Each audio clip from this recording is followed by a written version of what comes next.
Hello and welcome. I'm Claire Feldman, your host and guide on this journey to thriving in private practice without the burnout. Are you a passionate therapist who's struggling with the entrepreneurial side of things? Do you wish you could serve great fit clients at times that suit you? Are you seeking financial stability so you can continue doing what you love? If so, then you're in the right place. My own journey started back in 2012 when I qualified as a CBT therapist. I've experienced the challenges of setting up a private practice, from accommodating clients at all hours to dealing with unclear policies and undercharging for my services. It was a tough road, but it led me to where I am today, a successful eating disorder practitioner who has learned not only to value my work, but also to connect with my dream clients. I know firsthand the difficulties of navigating the business aspects of therapy, from building a website to managing social media. But I've made the mistake so you don't have to. Together, we'll explore how you can build and grow your dream practice. So let's get started. Hi, and welcome to today's podcast episode, where I'm going to be talking about the thing that most counsellors and therapists absolutely dread and makes them feel sick to their stomach, and that's being visible. I think the reason why this really creates such fear and anxiety among us is probably in part due to the training that we get, that there's obviously so much focus around confidentiality, non-self-disclosure, boundaries, ethics, and all of that kind of stuff, that then when we think about marketing, our natural response sometimes when we think about marketing is the opposite of that. We tend to think that it's unethical. We think about being pushy. We think about sleazy sales tactics. And it's really my mission to help counsellors and therapists understand that that's not what marketing is about. Marketing is just simply communicating authentically what you do and who you serve, and doing it in a way that connects with your ideal client. And there's nothing that's unethical about that. There are people out there that need your help, and your role is simply to let them know that by offering your services and sharing content information that helps them decide that you're the right person for them. And I think that's something that I always have to kind of come back to, because I've been challenged before in like Facebook groups when I've done posts about the fact that I help clients with marketing. I've been challenged that, it's unethical because what you're doing then is you're encouraging therapists to get better at marketing themselves, and then what you're doing is you're encouraging essentially therapists to compete with each other for clients, and that's just not ethical at all. And that's just not true at all. Like, there is no part in me when I'm thinking about my private practice and my marketing, there's no part of me that's thinking, right, I need to do this so I can steal this therapist's clients. What I'm doing is I'm thinking, right, how do I market myself effectively so that my ideal clients can find me? There is no need to be in competition with any other therapists. There are more than enough therapists to go round, and there are more than enough clients to go round. And what we want to be able to do is market ourselves in an authentic way. And for the clients who are right for us, they will find their way to us. And there's no need to be pushy. There's no need for sleazy tactics. There's no need for competitiveness. That there's more than enough people in the world that we can help. And we just have to stay focused on what we need to do in order to get our communication and get our message out there in a way that feels aligned for us. But that does mean being visible. I hate to tell you that. God, if I could tell you the number of calls I've been on where people might say to me, well, it's okay for you, like you might be okay doing a reel or pointing or being silly and dancing, but I'm not doing that, Claire. And you don't have to. Nobody has to do silly dances and point and things on reels. I just don't really mind making a bit of an idiot of myself, and I have quite a bit of fun doing it. So I don't mind doing things like that. But if that's not you, that's okay. But what we do have to try and figure out is, how do I find ways to be visible, to show my face, and be okay with that. Not necessarily love it to begin with, but be more okay with that. So I think one of the things that stops us, as I've already mentioned, is the training that we've had, the conditioning we've had around boundaries and self-disclosure. I think the other thing is also more worrying about other people, other people's judgments and other people's criticisms. You know, if I decide to market myself in this way, if I decide to, you know, show up on social media, if I decide to talk on camera, if I decide to charge this fee, that so much of the dialogue that comes up, I think an awful lot of time, is the worry about how it might be perceived by other people. And is this okay for me to do? And will people judge me? Will people not like me for this? Will people criticize me for this? And that is the kind of fear, I think, that can paralyze us at times. And the more that we kind of encounter that, the more that we feel paralyzed, what we then do is nothing. We take no action and we don't move forward.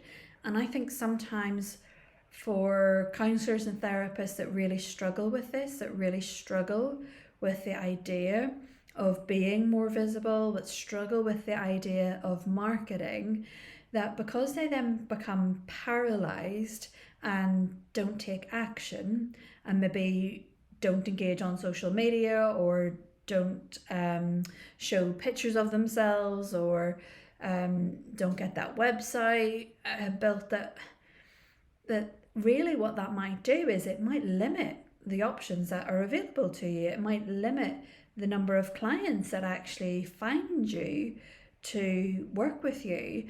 And then as a result of that, you may end up struggling in your practice because you don't have enough clients, you're struggling financially. And then what happens a lot of the time is I'm not getting enough clients in.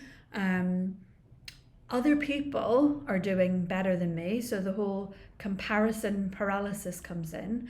Other people are doing better than me, so that must mean I'm a terrible therapist. That must mean that I'm not good enough. That must mean that I can't do this job. And they take so much of this, the not being busy, not getting the referrals in, so much of it gets internalized and filtered and turned into it being a reflection of their capability. And it's not true. It's nothing to do with capability. Not having a full practice is nothing to do with capability. That so much of it is actually to do with marketing, and so much of it is to do with networking, and so much of it is to do with becoming known in your field, becoming known in your area. And again, this all comes back to being visible. So what I want you to think about is have a think about yourself right now. If you are in private practice or you're about to begin the journey of private practice, just thinking about like what comes up for you when you think about becoming visible, when you think about putting a website out there, when you think about starting an Instagram account, like what sorts of fears and worries come up for you? Is it predominantly about other people? Is it about upsetting other people or being judged by other people? Like, just notice that. What is that that's coming up? And is this helpful for me? And is there a way that I can try and work around this and work through this? Because the truth is, you can't be right for everyone. Like, there are people that won't like me. There'll be people that maybe start listening to this podcast and decide, I don't like her voice, I don't like her accent. You know, you can't be right for everyone. And equally, working as a therapist mentor, I'm not going to be the right mentor for everybody, but there's loads of other mentors out there that are. So the same applies for you. You cannot be right for everyone. You're not the therapist for everyone, but what you need to focus on, and this is the most important thing to try and hold in your mind when it comes to your fear of visibility, is you need to hold your ideal client in mind. Because other people potentially not liking your video, or other people potentially commenting or criticizing or whatever. It's highly unlikely that it will happen, by the way, but just if it does, they're not your people. They're never going to become your clients. And so as difficult as that might be, we have to let go of that fear that somebody might be offended, that somebody may have an issue with my price, that somebody may not like my face. We have to try to let go of that, because our energy needs to go to my ideal client. Our energy needs to go to, when I'm recording this video and I'm caught up in my own story and my own anxiety about how I look, or whether my teeth are yellow, or whatever it is, that it's not actually about you, that you're doing this to try and help that ideal client find you. And that when you're speaking, you are serving them. You're talking about something that you hope is going to be helpful and be beneficial to them. So everything, to take that fear and almost try and reframe that fear into, it's not about you, and that you're doing this for something bigger, you're doing this for something greater, and you hold that ideal client in mind, and try not to get sidetracked by other things and think that everything that I post, everything that I write, everything that I do, I want to have them in my mind. And that helps just to take the pressure off that it's all about you, because it's not about you. And that helps to just kind of alleviate it a little bit. So thinking about ways that you can then show up more, ways that you can be visible. For a start, have your picture on your profile, have your picture on your website, have your picture as your social media little logo kind of icon. You would be surprised to know I have reviewed websites and reviewed profiles and reviewed different things where there has been no picture of the therapist on there, and so a potential client has not got a clue what you look like. And that is so important, because if you look like someone that they've had a really conflictual relationship with, they're probably not going to want to work with you. So it's important to have that transparency and that visibility. So you want to have a nice picture, nice friendly, relaxed picture across all of your platforms, including your website as well. And think about, are you comfortable sharing a little bit of your story? Like sharing a little bit about you and your likes, your dislikes. Maybe if you have your own history of attending counselling or attending therapy, without having to go into every great detail. Are you happy enough to maybe talk and share a little bit about that? Because in sharing your story, it may resonate with your ideal client, that your ideal client may see themselves in your story, and that helps to build that connection, that helps to build that know, like and trust factor. And that's especially true if you're working in an area of a niche or a specialism. If it's an area that you've had personal experience in and you're now working in this area as your niche, you sharing a little bit of your story and your journey will really help your ideal client to connect with you. Oh, that's my little dog in the background. Just ignore her there if you can hear her. The other thing then is thinking about video. So that may be if you're feeling brave enough that you're showing up with your face on camera and that you're talking to the camera. So you could be showing up on video, just like a really short video. Like our attention spans are so limited nowadays that it could be like literally like a 60-second video you do where you're just sharing a little bit of insight into a particular area that you specialize in. It could be that you're just teaching a little technique that clients might find helpful. It could be that you're providing a little bit of psychoeducation on something. So it could be just a very, very short and sweet type of video that you do. Now that tends to create a lot of fear for a lot of people. The thought of being on camera, showing your face, talking on camera. like I said earlier, things get easier. When you start to practice, things get easier. And you might have this idea that when you first go on camera, the whole world is going to be watching you and judging you. And the reality is probably going to be that very few people are going to see your first video. And the people don't really look for perfection in things. Like if you are too perfect in things, that might actually be quite off-putting. So it doesn't matter if you're a little bit nervous, it doesn't matter if it's not polished, it doesn't matter if it's not perfect, because again, that's what's making it more authentic and more real as well. So if you can get on video, if you can show your face, if you can talk, if you can share little insights, information, hints and tips, teach techniques, anything like that, that's a great way of demonstrating your skills and your expertise that your ideal client then might really benefit from and then want to take the next step to book a connection call with you.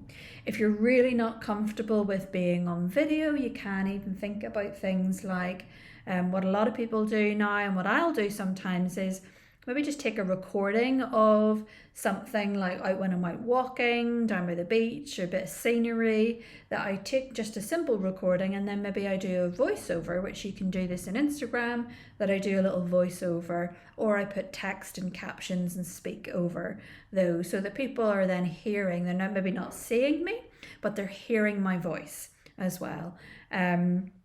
So that tends to be an option if you're like really not comfortable with your face being on there. Well, it could be that your voice can go on video then. Other things to think about is like public speaking. You know, are there any community events? Are there any particular groups of people within your community that would really benefit from hearing a talk on a chosen subject by you? That's a great way of getting your name out there, getting visible, and connecting potentially with ideal clients. You could look at things like collaboration, and that might be that if there's someone else, not necessarily a therapist, but if you specialize in something and there's someone that works maybe in a similar field, or works in a field, and their ideal client is the same as your ideal client, then you could possibly explore connecting with that person and collaborating in some way and delivering like a workshop or something like that. So like one of my mentoring clients, her specialism was postnatal depression, and so she was thinking about connecting with physiotherapists and Pilates teachers and people who already had like an established audience and had a good following with her ideal clients. And so she was connecting with them with a view to potentially collaborating, maybe delivering workshops where they can bring both those aspects of kind of the physical and mental health together.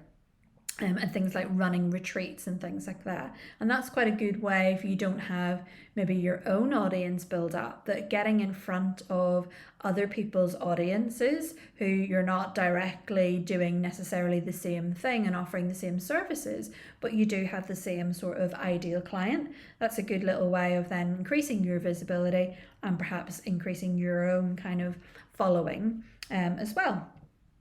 Now, your visibility doesn't just have to be you being on camera and you being visible, although I do think it's good that at the absolute bare minimum you do need to have photos on there so people can see what you look like. But you could be visible in other ways. So for example, I'm being visible right now just by being on this podcast and talking to you guys, even though you can't see me, but you're getting to know what I sound like, you're getting to know my style of talking, you're getting to know me a little bit more, and I'm hoping at least that this is something that can grow, can improve, can build, and that I can get a following through this podcast.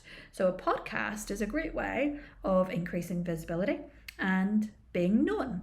The other thing is blogging as well, that you can still express yourself, show your personality, show your style, and share a little bit about yourself through blog writing. So it might be that actually that for you, if you have an area of special interest, if you have a specialism, that if you're writing lots of blogs, posting them on your website about your experiences, your insights into a particular area, and you're writing again, you're writing with your ideal client in mind, thinking of how this blog that you're writing might help them, might be insightful to them, that what you're doing is not only are you connecting with your ideal client through written word, but actually the more you have those blogs on your website, that actually really helps with your website being found on Google as well.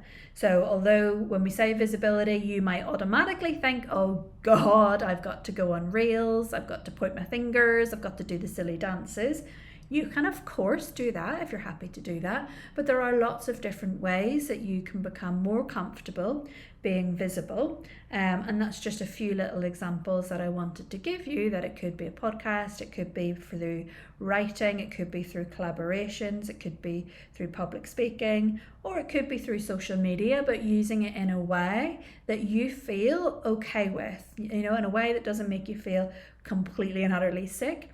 That being said, I do think it's important to get more comfortable with being uncomfortable. Let's face it, unless we have marketing backgrounds or marketing degrees, this is new to all of us. This is something that we all have to learn and we all have to throw ourselves into. But we just simply can't nowadays rely on things like directory profiles to build our private practice. We do have to get more creative and more proactive around how we communicate our services to our ideal clients. And at the core of that is that we've got to get a bit more comfortable with being visible and finding how we can be visible in a way that works and suits us, our style and our personality. So I hope that has given you a little bit of food for thought. If you find this podcast was helpful, please do me a favor and subscribe to the podcast so you get updated when any new episodes come out. But also share the podcast with any counsellor or therapist friends that you might have that might find it beneficial too. And I will speak to you very soon. Bye!